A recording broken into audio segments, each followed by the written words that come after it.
숭고한 희생정신. 평범한 사람들도 극단적인 상황에 처하면 남을 구하기 위해 목숨을 걸곤 한다. 여기엔 신속한 결단력이 필수다. 남을 구하는 직업에 종사하건 우연히 남을 구하게 되건 마찬가지다. 죽음을 무릅쓰고 타인의 생명을 구하는 행위는 숭고하지만 전혀 모르는 사람을 위해서 기꺼이 목숨을 내걸 사람은 몇이나 될까.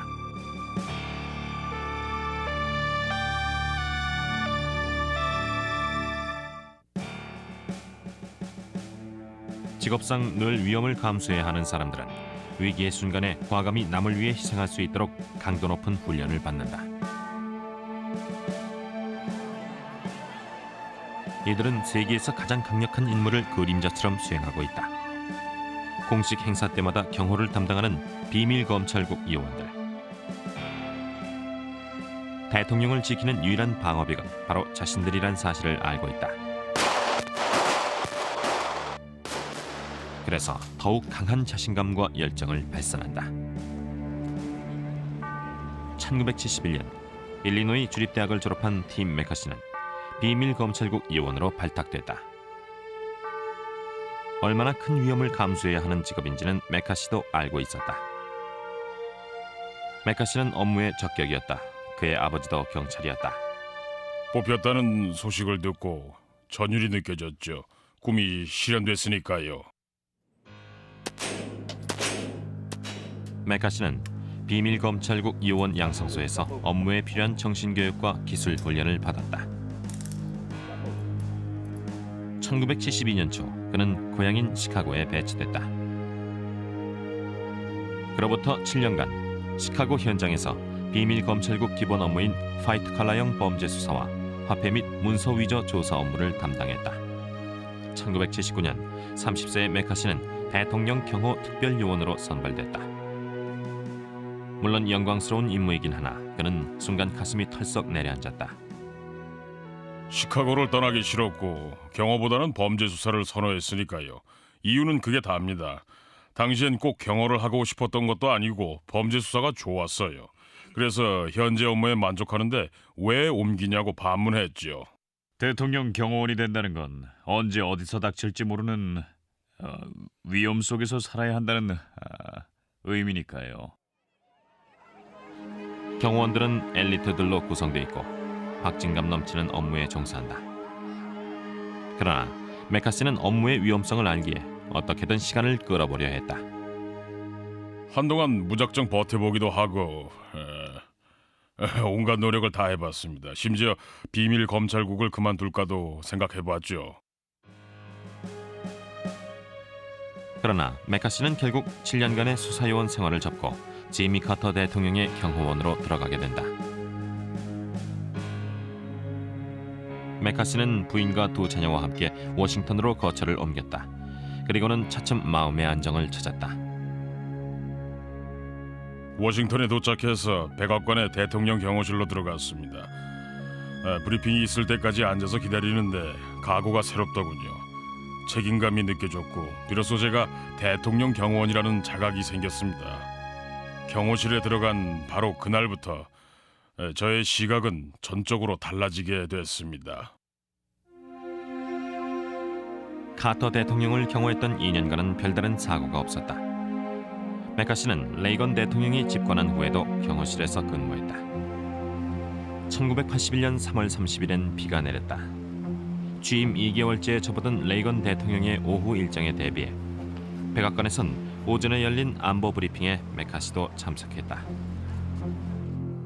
대통령은 노동계 지도자들에게 짧은 연설을 하기로 돼 있었다. 안보 브리핑엔 다른 경호원들도 와 있었고 메카시는 현장 지도 책임자 레이 제디에게 조 트레이너를 현장에 대신 투입하면 안 되겠느냐고 물어봤다. 일이 식상하기도 했고 새 양복을 입은 날이라 비를 맞고 싶지 않아서기도 했다.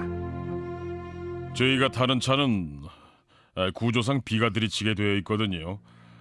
사방을 주시할 수 있도록 차 지붕은 플라스틱 재질로 돼 있었죠. 그래서 저는 후방에 배치됐으면 좋겠다고 말씀을 드렸고요.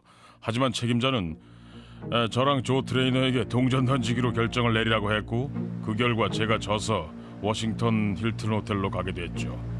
오후 1시 메카시와 요원들은 호텔로 들어가는 레이건 대통령을 경호했다. 이 호텔은 백악관에서 불과 3km 거리에 있었고 기존에도 100여 차례 대통령이 방문했기 때문에 요원들은 이곳에 대해 속속들이 파악하고 있었다. 호텔 도착 때만 해도 일이 순조롭게 진행될 것 같아 보였습니다.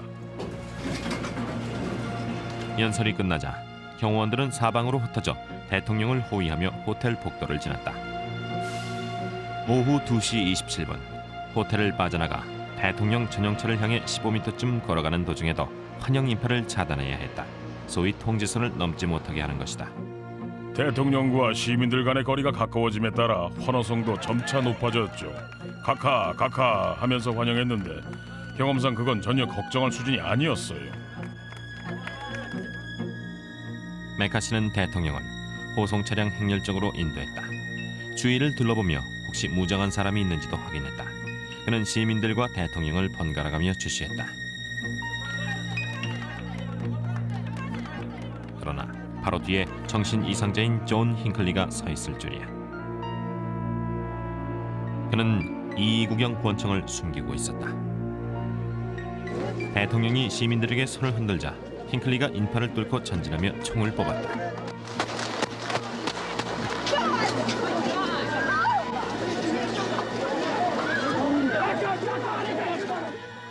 총성아, 처음에 2번, 그리고 4번이 더 이어졌습니다.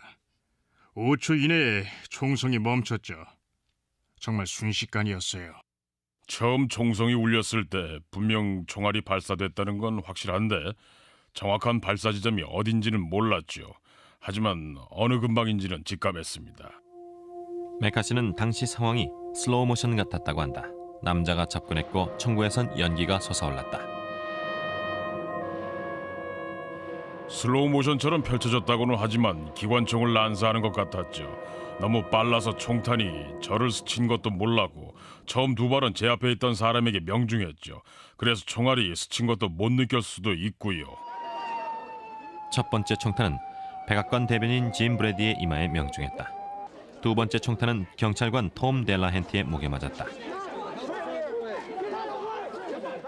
첫 발사에서 마지막 발사까지는 불과 1에서 4초 내외였을 텐데 저한테는 그 시간이 15 내지 20초 정도로 느껴졌어요. 전 대통령을 지키기 위해 그쪽으로 달려갔습니다. 이해할 수 없는 점은 이것이다.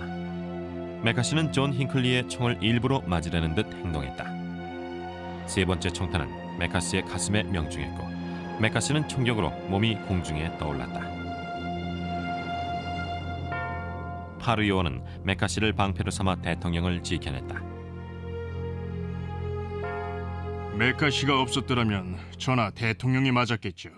방어벽이라고는 없었으니까요. 네 번째 총탄은 방탄 유리에 맞았다. 다섯 번째 총탄은 차에 한 번 스친 후 차를 타려던 대통령의 가슴에 맞았다.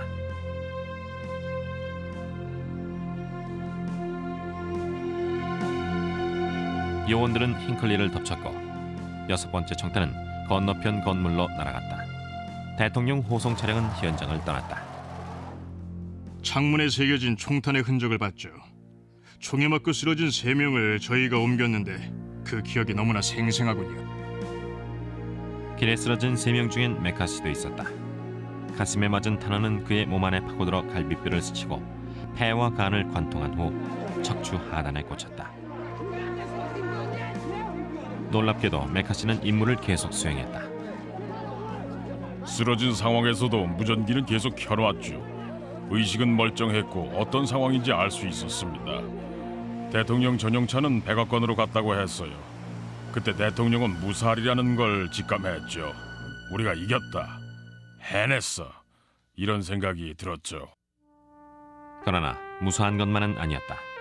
레이건 대통령을 포함해 4명이 힌클리가 난사한 총탄에 맞았다.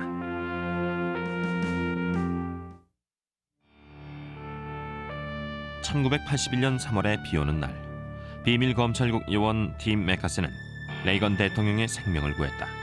메카시는 존 힌클리의 이구경 권총 앞에 스스로 표적으로 나선 것이다. 힌클리는 총을 난사했죠. 다행히 대통령은 경호원들이 지키고 있었고 대신 다른 사람들이 총에 맞고 쓰러진 겁니다. 메카시의 부인 캐럴은 TV를 보다가 충격 장면을 접하게 됐다. 그때 심정은 정말 암담했어요. 남편이 쓰러지는 장면을 보니 대통령이 무사한지에 대해선 생각할 겨를이 없었죠. 다시는 떠올리기 싫은 기억이에요. 중상을 입은 메카시는 몸을 웅크리고 길에 쓰러졌다. 그는 충격으로 공포에 휩싸였다. 부인과 아이들을 다시 못 보는 건 아닐까 하는 두려움이 생겼다. 물론 대통령이 호송되고 있는 길에서도 이런 끔찍한 상황이 벌어지면 어쩌나 걱정이 됐죠. 메카시는 쓰러져 있는 중에도 무전을 통해 대통령의 리무진이 조지 워싱턴 대학병으로 향하고 있다는 소식을 접했다. 순간 대통령도 총에 맞았다는 생각이 들었다. 그러나 메카시에겐 더 큰 문제가 있었다. 그는 곧 병원으로 옮겨졌다. 대통령도 병원에 걸어서 들어갔다는 사실을 나중에 알았습니다. 저는 들것에 실려 옮겨졌었는데 각각에서 걸어 들어갔다는 사실을 알았다면은 병원으로 뛰어 들어갔을 거라고 했습니다. 메카시의 상태는 매우 심각했다. 통증이 점점 심해졌어요. 특히 배가 너무나 아팠는데 뇌출혈이 있어서 그랬다는군요. 의료진들은 수술을 받으면 괜찮아질 거라고 얘기는 했지만은 그야 저를 안심시키려는 말이었습니다. 의식을 되찾자마자 메카시는 대통령의 안위를 염려했다. 의사한테 카카는 어디 계시냐고 물어봤던 기억이 나네요. 의사가 대통령께서는 괜찮으실 거라고 답했는데 그땐 이미 상황이 수습된 상태였죠. 사실 대통령도 상당히 위중했습니다. 레이건 대통령은 중상을 입었으나 매우 빠른 회복을 보였다. 메카시는 11일간 입원한 후 휴직했다. 3개월 후 그는 경호실에 복귀했다. 그 일을 겪고 백악관을 떠나 고향으로 갈 수도 있었는데 남편이 경호 업무에 애착을 가져서 계속 머무르게 됐어요.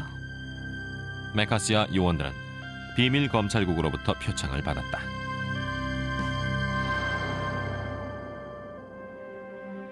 메카시는 어떻게 인간이라면 기본적으로 지니고 있는 자기 보호 본능을 극복한 것일까? 사실 저도 몰랐습니다. 오후 6시쯤 집에 왔는데 그날 자정이 되었어야 메카시가 현장에서 그날 어떻게 했는지 알았죠. 정말 대단한 친구입니다. 총성이 울리면 사람들은 기본적으로 자기를 방어하지만 저희는 그와 반대로 훈련받습니다.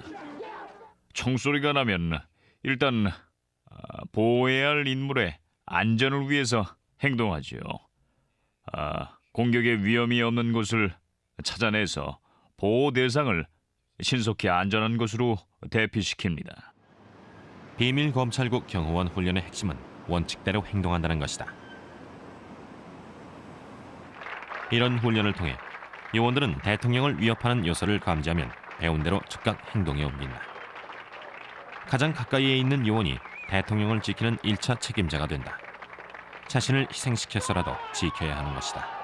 다음 단계는 대통령을 최대한 빨리 안전한 장소로 대피시키는 것이다.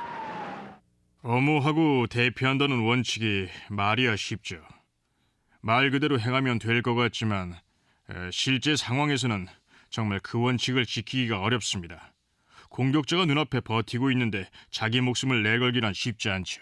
그래서 훈련이 필요하죠. 인간의 본능에 역행하는 행동이기 때문에 강도 높은 훈련을 정기적으로 받아야 합니다. 전문가들은 이러한 반복 훈련이 손해의 신경 패턴을 형성한다고 주장한다. 손해는 근육 운동을 조절하기 때문이다. 위기의 순간에 요원들은 주저없이 훈련받은 대로 행동하게 된다. 대통령의 안전이 위협받는 상황이 도래하면 다른 문제는 고려할 틈도 없이 요원들은 즉시 반사적으로 행동을 합니다. 총알이 날아온 방향을 향해 몸을 돌리죠. 이때 잠시라도 머뭇거렸다가는 총알을 막지 못하니까요. 행여 어떻게 막을 것인가 생각을 하고 행동에 옮기려 하면 아무런 행동도 못하고 맙니다. 글쎄요. 정신적으로 쇠뇌를 받은 건 아닌데 무의식적으로 그렇게 행동하게 됐다고 할까요? 다양한 상황에 대처할 수 있도록 반복 훈련을 받았죠. 프랭크 팔리는 10여 년간 영웅적인 행동에 대해 연구했다. 그는 영웅들의 전형적인 특성을 추출해냈다. 용기와 관용, 기술과 훈련. 이 네 가지가 소위 T타입 성격의 특성이다. T타입의 인물은 도전을 좋아하고 자기가 할 수 있는 일에 대해 호기심이 강합니다. 돌발적인 상황에서 능력을 발휘하죠. 대통령 경호 업무가 그렇습니다. 언제 군중 속에서 총알이 날아올지 모르니까요. T타입 성격을 갖추고 비밀 검찰국의 고된 훈련을 거쳤다 할지라도 실제 위기 상황에서 그대로 행동에 옮긴다는 보장은 없다. 요원들이 훈련받은 그대로 행동에 옮길까요? 그건 누구도 장담할 수 없는 일입니다. 반복에 반복을 거듭해 완벽하게 훈련 내용을 체득한 요원이라도 현장에서까지 그와 똑같이 행동할지 의문이죠. 대통령과 백악관에 대한 요원들의 존경심에도 미스테리는 존재한다. 경호원들 간에 형성된 일종의 문화가 그들을 주동하는 요인으로 작용한다고 봅니다. 사관학교에서의 의무와 명예, 애국심을 중요시하는 것과 유사하죠. 하지만 경호원 문화의 바탕에는 매우 소중한 가치를 수호하려는 강렬한 욕구가 형성돼 있습니다. 바로 인간의 생명과 대통령의 생명이죠. 메카시는 22년간의 비밀 검찰국 생활을 접고 현재 시카고 교회의 경찰서장으로 근무하고 있다. 마음의 여유가 생긴 메카시는 요원 생활을 이렇게 회고한다. 저한테 그런 일이 생기리라고는 상상도 못했습니다. 비밀 검찰국 요원이라면 누구나 마찬가지일 거예요. 제가 했던 일, 그리고 제가 살아남게 된 것 모두 하나님께 감사드립니다. 하지만 그 순간 어떻게 되었을지는 아무도 모르죠. 해야 할 일과 하고 싶은 일을 했다는 것에 만족할 뿐입니다. 도와달라는 비명을 듣고 과감히 구조에 나선 여성이 있다. 구조 작전의 현장, 나이아가라 폭포로 가보자.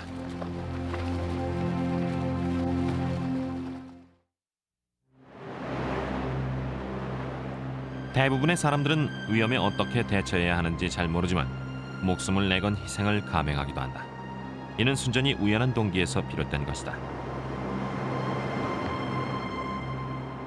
나이아가라 폭포는 크게 세 개의 폭포로 이루어졌다. 그러나 이곳 편자 폭포가 가장 경관이 뛰어나다. 나이아가라에선 초당 무려 2,460만 리터의 물이 폭포로 흘러들어가고 있다.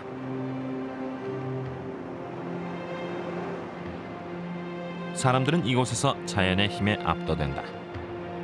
구경하는 것으로 만족하는 사람이 있는가 하면 가까이서 폭포를 느껴보려다가 비극을 자초하기도 한다.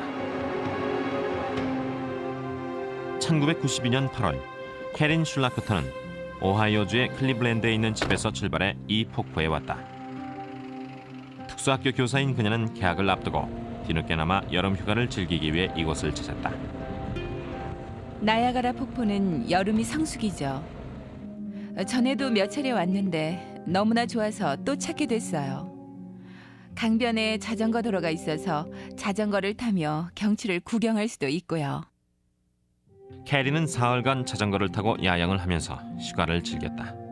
나흘째 되던 날 강변을 따라 110여 킬로미터 자전거 하이킹에 나섰다. 고요한 분위기에서 탁 트인 도로를 누비며 하이킹을 즐기던 캐리. 그러나 1시간쯤 지났을 무렵 어디선가 비명이 들려왔다. 처음엔 저도 잘못 들은 줄 알았어요. 그런데 주위를 둘러보다가 검은색 잠수복을 착용한 남자를 발견했죠. 강 한복판에 떠 있었어요. 그제서야 진짜 비명이었다는 걸 알았죠. 물살은 그를 편자 폭포로 휩쓸어가고 있었다. 폭포까지의 거리는 10km 정도. 캐리는 자전거를 세우고 근처에 있는 민가를 찾았다. 집주인은 이미 911에 신고한 상태였다. 캐리는 조난 현장으로 돌아와 강변을 따라가며 잠수부에게 구조대가 오고 있다고 얘기했다. 당시엔 캐린도 당황했었다. 잠수부가 자기 부인도 물에 빠졌다고 얘기한 순간 눈앞이 캄캄했죠. 뭔가로 세게 얻어맞은 것처럼 멍해졌어요. 물에 빠진 그 사람은 더 큰 충격에 휩싸여 있겠구나 하는 생각이 들었죠. 자기 부인을 잃었으니까요.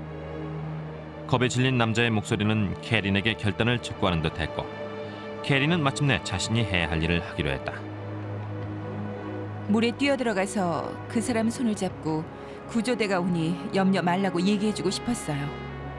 캐린은 헬멧과 운동복을 벗었다. 수영을 잘하는 캐린이었지만 잠시 주저했다. 그땐 왜 그랬냐면요.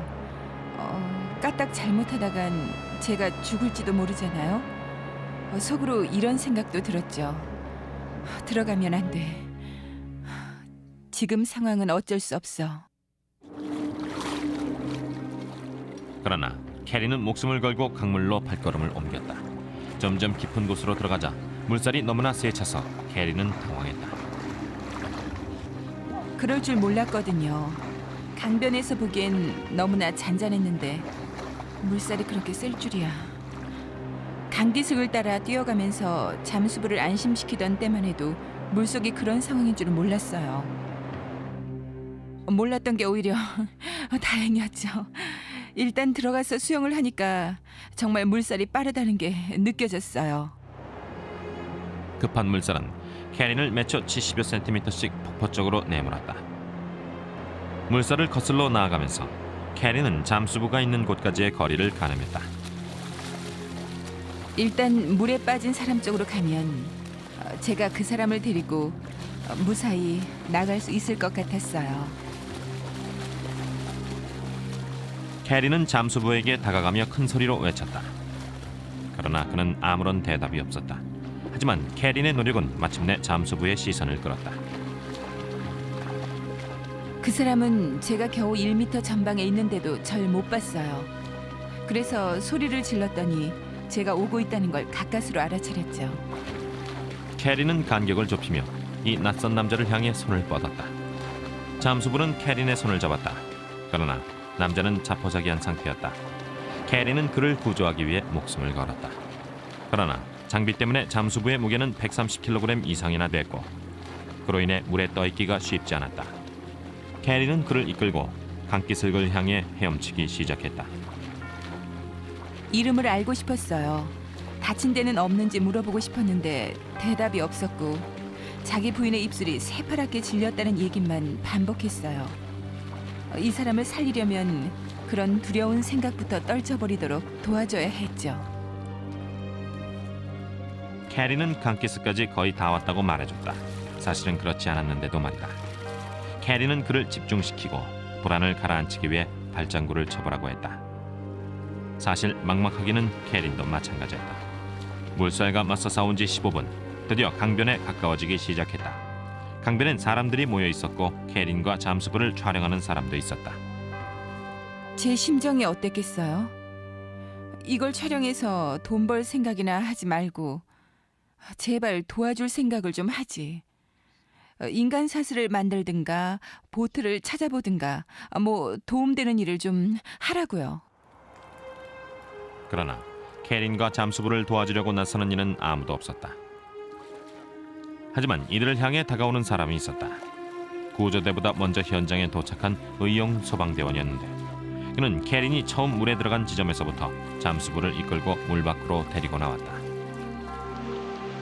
구조대원들은 물에 빠진 부인을 수색했다. 부인은 병원으로 옮겨졌으나 사망했다. 시리에 빠진 잠수부 역시 병원으로 실려갔다. 몇 시간 후 뉴스를 들은 캐린의 가족들은 깜짝 놀라고 만다. 진짜 영웅이죠. 처음엔 주변에 아무도 없었고 카메라도 없었어요. 단지 사람을 살리기 위해 물에 뛰어들었죠. 그래서 거룩한 희생 정신이라는 거예요. 캐리는 전혀 모르는 타인의 생명을 구하기 위해 기꺼이 목숨을 걸었다. 어떻게 이런 일이 가능했을까? 물론 수영 실력도 중요한 요소다. 캐리는 운동선수 출신이었다. 그러나 그보다 중요한 것은 자기가 도와주려는 사람과 공감하는 능력이다.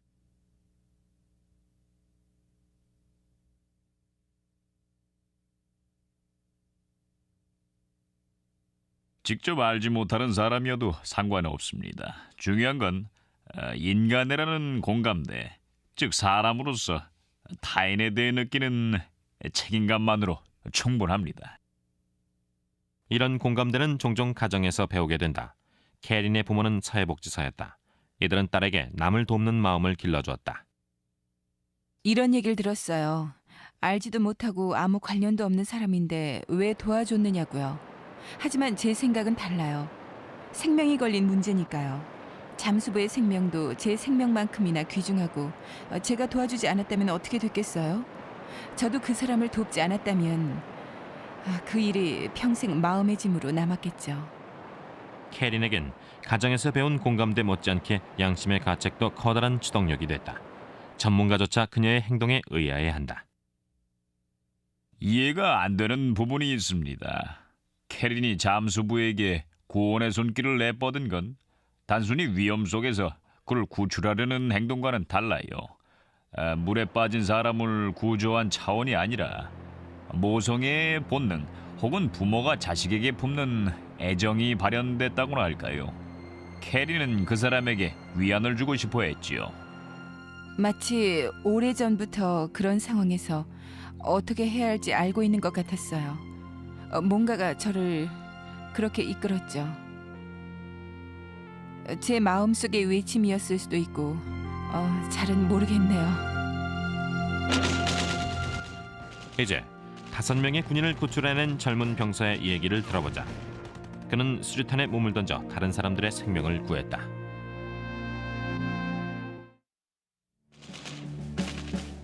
군인은 전시에 나라를 위해 목숨을 걸고 싸워야 한다.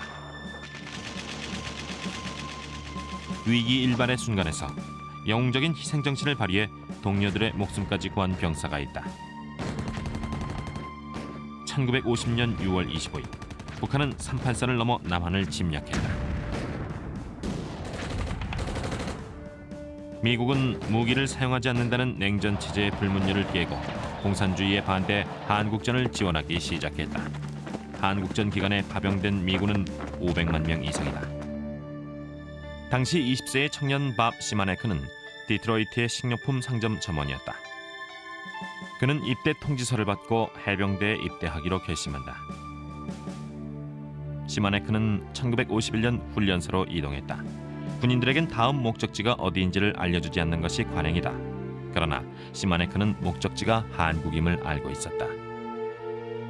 당시 저희들은 전투복 차림이 아니라 훈련복 차림이었습니다.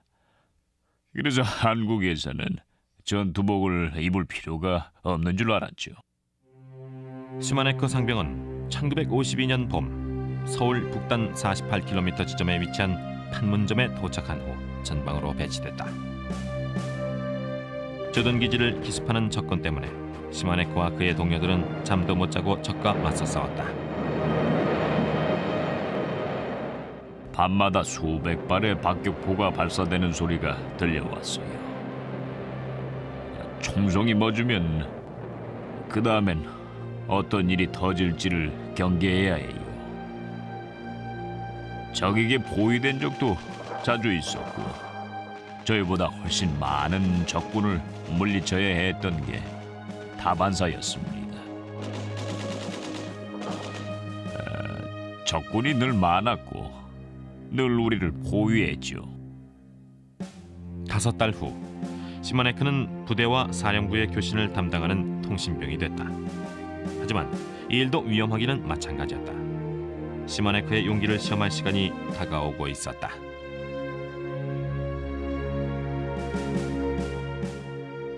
(1952년 8월 17일) 차량 업무를 마치고 잠시 눈을 붙이려던 시마네크. 그러나 1시간도 채 못 돼 새로운 임무가 떨어졌다. 그것도 처음 보는 병사들과 함께. 그 병사들과 같이 가라고 하는데 사실 좀 가기가 싫었어요. 그 전날 밤에 저는 철야를 했고 저희 부대는 그날 오전에 떠날 예정이었거든요. 아이린 기지로 이동한다고 들었는데 거긴 예전에 가본 적이 있었죠. 그래서 맥주 2병을 마시고 잠시 쉬면서 뒷주머니엔 리더스 다이제스트 잡지를 꽂아뒀습니다. 그때만 해도 위험한 상황이 터지리라곤 상상도 못했으니까요. 아이린 기지는 사람이 살지 않는 전략 엄폐호였다. 미군은 이곳에서 적들의 동태를 감시했다. 새벽에 시마네크는 15명의 동료와 함께 기지를 떠났다. 400m밖에 안 되는 거리였기에 20분 만에 목적지에 도착했다.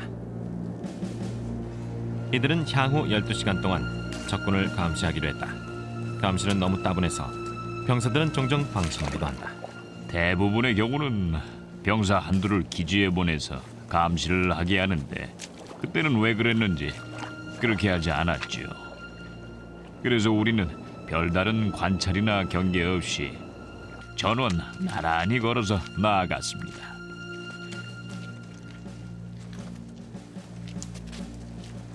이들의 앞에는 엄폐호가 도사리고 있었다. 그 안에 적들이 잠복하고 있으리라곤 상상도 못한 것이다. 그 안을 들여다볼 틈도 없이 갑자기 중공군 셋이 튀어나왔죠. 중공군들은 수리탄을 들고 있었어요. 우리는 즉시 후퇴했고 저는 부대에 우리가 기습을 당했다고 무전을 쳤죠. 부대에선 통신병 톰 라빈이 시마네크의 연락을 받기도 전에 상황의 심각성을 알고 있는 상태였다. 소형 경기관총이 1분에 아마 2,000발은 발사됐을 겁니다. 어찌나 요란하던지 갑자기 수리탄 폭발음이 들리고 불꽃이 보였죠. 브라우닝 자동 소총 소리도 났습니다. 라빈은 이들과 400m 떨어져 있었지만 적군이 훨씬 많다는 상황을 직감할 수 있었다. 30초간 폭발음이 계속 터져나왔다. 그러다가 갑자기 조용해졌어요. 그리곤 한 3, 4분쯤 지나서 무전기에서 시마네크의 목소리가 울려나왔죠. 당장 철수하지 않으면 가망이 없다고 했습니다. 중공군들은 미군 기관총 사수를 사살했고 미군들은 두 방향으로 흩어졌다. 대부분은 숨을 곳을 찾았지만 시마네크와 5명의 병사들은 참호를 향해 가는 중이었다.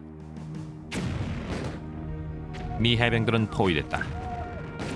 중공군들은 미군보다 유리한 고지를 점령하고 있었다. 오도 가도 못하게 된 미군들은 다시 공격을 시작했다. 처음엔 중공군이 우세했다. 미군 한 명이 중공군의 총에 맞아 의식을 잃었다. 게다가 미 해병들은 중공군이 즐겨 쓰는 무기인 수류탄 세례까지 받은 상태였다. 수류탄은 사실 값싼 무기죠. 대부분 조잡하기도 하고요. 어떤 건 너무 높이 던져서 우리한테까지 오진 못했지만 우리가 숨어있는 곳에 떨어진 것들도 있었지요. 우린 그 수류탄을 간신히 제거했고요. 미군의 참호로 수류탄이 또 날아들었다. 무엇보다도 시간이 부족했지요. 다른 병사들과 마찬가지로 저도 날아들어온 수류탄을 발로 차고는 엎드렸어요. 그런데 수류탄 파편들이 고나를 뚫고 들어와 제 발에 박혔지요. 그 통증도 만만치 않았습니다. 부상을 입고 지칠 대로 지친 병사들. 시마네크는 무전기에 귀를 기울이며 중공군과의 접전을 지시했다. 이때 배후에선 구조작전이 시작됐다. 우리는 그 해병들을 구하러 가는 중이었습니다. 기습을 시도했지만 30초 만에 허사가 됐죠. 16명 전우 중에서 3이 죽고 12이 부상을 입었으니까요. 1시간가량 맹폭격이 이어지더니 중공군들은 다시 수류탄 세례로 돌아섰다. 중공군들의 머리가 보였고 이동하는 모습이 보였습니다. 물론 수류탄이 중공군 진영에서 날아오는 모습도 생생하게 보였죠. 끝도 없이 날아왔죠. 우리로선 계속해서 대응 사격을 하는 수밖에 없었습니다. 그런데 중공군의 수류탄은 거뜬하게 시마네크의 참호까지 넘어왔지요. 급기야는 한 번에 2개씩 던지더군요. 하나는 간신히 발로 차냈는데 동시에 굴러 들어온 다른 하나는 미처 걷어차낼 시간도 없었죠. 시마네크는 전우들의 목숨이 모두 위험하다는 것을 알았다. 그는 희생정신을 발휘해 전우 한 명을 밀쳐내고 수류탄 위로 몸을 날렸다. 당시엔 앞뒤를 생각할 겨를도 없었습니다. 오른쪽 엉덩이와 다리로 수류탄을 막아냈죠. 수류탄 파편이 몸 안에서 회전하면서 파고드는데 그때 그 고통은 말로 표현 못할 정도였죠. 하지만 이내 통증은 사라졌습니다. 시마네크의 희생 덕분에 참호 안에 있던 5명의 병사는 아무런 부상을 입지 않았다. 시마네크의 영웅적인 행동은 수류탄 위로 몸을 날린 것으로 끝나지 않았다. 그는 또 한 차례 전우를 위해 희생을 감행했다.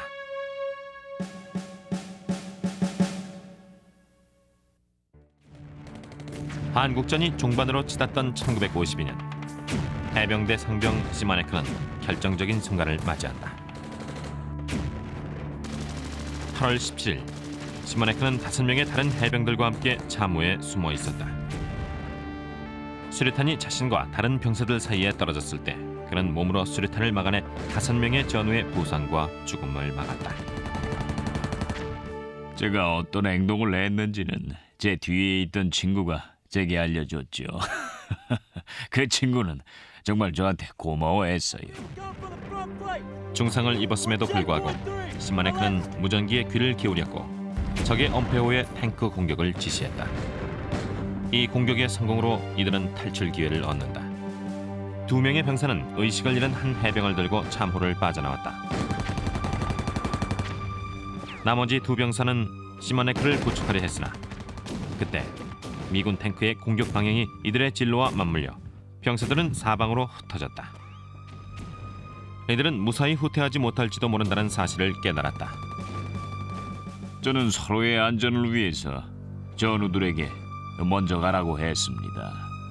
그 친구들도 저보다 심한 부상을 입었지만 다리가 멀쩡하니 빨리 후퇴하는 게 낫죠. 그래서 그들이 먼저 피했고 이젠 저 혼자만 남겨졌죠. 시마네크는 걸을 수 없었으므로 부상한 다리를 이끌고 땅바닥을 기어 90m 언덕 아래로 이동했다. 그제서야 그는 미군 탱크가 이 지역 일대를 초토화했음을 알게 됐다. 한 친구한테로 기어서 갔는데 저는 처음엔 그 친구가 저를 가려준다고 생각했습니다. 그래서 머리를 낮추라고 말했지요. 알고 보니 그 친구는 이미 숨이 끊긴 상태였죠. 부상을 입은 채 지칠 대로 지친 시마네크가 다가가기 직전에 그 병사는 숨을 거둔 것이다. 30분쯤 지나 도착한 구조병력은 시마네크를 안전한 곳으로 옮겼다. 부대에 돌아올 무렵 그는 정신을 차렸지만 살아있다는 사실이 믿어지지 않았다. 그때 정말 제 자신이 대단하게 느껴졌습니다. 성공했구나. 그리고 살았다. 놀라운 일이었죠. 너무나 감격스러운 순간이었습니다. 시마네크는 헬리콥터로 후송됐다. 그의 공운이 깃든 전장을 굽어보며 공중에서 그날의 격전지를 한 바퀴 둘러봤죠. 한 부분도 놓치고 싶지 않았어요. 수류탄 파편은 그의 엉덩이 아래 구멍을 냈으나 다행히 장기엔 어떤 손상도 입지 않았다. 치료를 받은 후 휠체어를 타고 부상병동으로 옮겨졌다. 제가 제일 마지막이었나 봅니다. 부상당한 전우들이 저한테 박수갈채를 보냈죠. 죄송합니다. 시마네크 상병은 곧 회복돼 미국으로 돌아갔다. 위대한 공을 세웠지만 그의 군생활은 그것으로 끝났다. 1년 후 그는 군인으로서는 최고의 영예인 의회 최고 명예훈장을 받았다.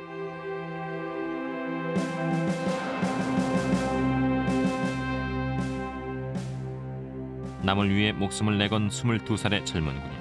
과연 무엇이 이런 행동을 가능하게 했을까? 군대의 이념은 집단을 개인보다 우선시한다. 군인 정신에 충실했기도 했고요. 시만의 그는 단체 정신이라는 이념에도 충실했습니다. 이런 정신만 있다면 참호에 있던 전우가 누구인지 알 필요는 없지요. 전우를 형제처럼 여긴다면 모르는 사이에 늘 어떻게 죽어가도록 방치하겠습니까? 물론 해병대에선 전우를 위해 수류탄 위로 몸을 날리라고 가르치지는 않는다. 단지 집단에 대한 책임감을 느끼도록 훈련할 뿐이다. 해병들이 얼마나 서로를 아끼는지 잘 모르실 겁니다. 특히나 전시엔 더욱 그렇죠. 시마네 그의 소식을 전해 듣고서 한편으로 놀랐습니다. 그 덕에 다른 5명의 해병이 목숨을 구했고 무사히 고향에 돌아간 겁니다. 특수한 훈련을 받은 사람들은 일반인들에 비해 타인을 잘 돕고 목숨까지 기꺼이 바치는 경향이 있죠. 군사훈련이나 비밀검찰국 요원 훈련 혹은 구조대원 훈련들은 모두 유사한 맥락에서 타인을 위해 자신을 과감히 희생하는 정신을 고취시키는 데 집중돼 있습니다. 시마네크는 해병대에서 배운 단체 정신을 몸으로 구현했다. 그러나 타인에 대한 공감은 그 전에 습득했을 것이다. 어려서부터 남을 돕는 행위의 중요성을 배운 사람들은 성인이 되어서도 타인이 곤경에 빠진 모습을 보면 그냥 지나치지 못하지요. 부모들의 영향도 있다.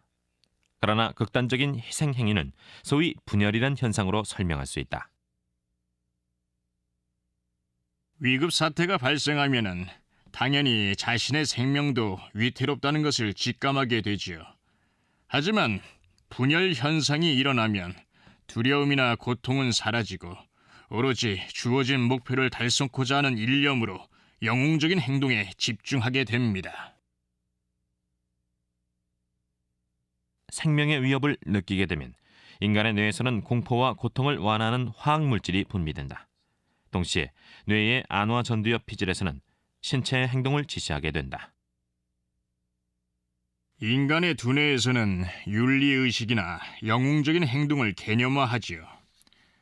안화 전두엽 피질은 특히 사람들이 도덕적인 행동이라고 여기는 행동의 통제와 관련이 깊습니다.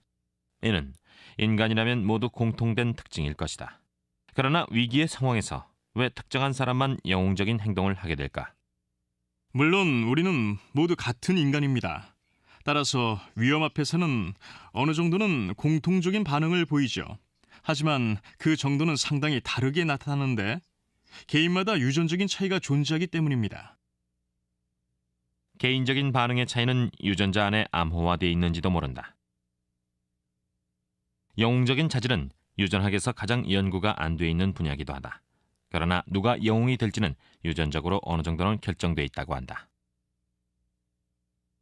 영웅적인 자질은 성격과도 연관이 깊다고 봅니다. 두려움이 없고 추진력이 강하며 이타적인 성격이 그렇죠. 유전자와도 깊은 관련이 있다는 건 알려진 사실이고요.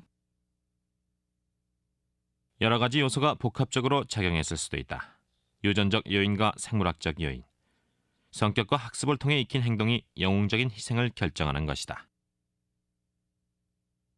예를 들어 사람들은 모든 것이 사라져버리는 듯 하다든가 시간이 멈춰버린 듯 느껴진다고 말할 때가 있지요. 아마 이런 말을 할 때는 감각의 인지가 정말 조금 달라질 수도 있습니다. 우리로선 그 현상을 이해할 수는 없지만 어쨌든 초월성이라는 것도 이와 유사한 현상이지요. 영웅적인 행동에는 이해할 수 없는 부분이 많습니다. 발생하게 되는 상황 자체도 매우 독특해서 통계적인 자료는 유명무실하게 되어버리곤 하지요. 우리는 더 중요하고 더 신비롭고 의미가 깊은 것에 가치를 부여합니다. 그런 것들은 우리가 완벽히 설명해낼 수 없기 때문이지요.